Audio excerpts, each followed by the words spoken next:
ابن حجر کے مطابق جب منگولوں نے پوری مسلم دنیا پر قبضہ کر لیا، وہ دن بڑے دردناک دن تھے۔ بغداد میں خون بہہ رہا تھا اور گردناتا لٹ رہا تھا۔ جب جامعہ نظامیہ کی لائبریری دجلہ کی موجوں کی زد میں تھی، جب تہہ خانوں میں پانی چھوڑ دیا گیا اور مسلمانوں نے 1.25 لاشیں وہاں بھی اٹھائیں، ایک منگول سردار عیسائی ہو گیا اور اس نے بہت بڑا اجتماع کیا۔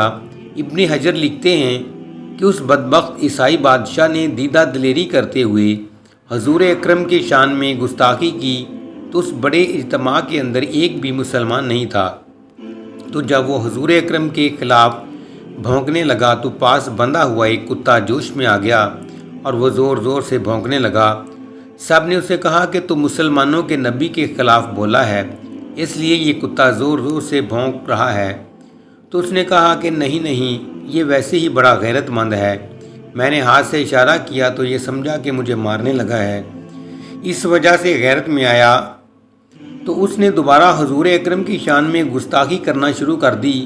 اتنا مجمع تھا لیکن اس میں کوئی بھی حضور اکرم کا غلام نہیں تھا۔ تو تاریخ نے بتایا ہے کہ وہ کتا ایک دم رسہ توڑ کر جھپٹ کر شیر کی طرح اس پر حملہ آور ہو گیا اور اس نے اپنے دانت اس کی گردن میں گاڑ دیے اور چھوڑا تب جب اس کو جہنم میں پہنچا دیا۔ ابن حجر لکھتے ہیں کہ اس واقعہ کو دیکھ کر 40,000 لوگوں نے اسلام قبول کر لیا۔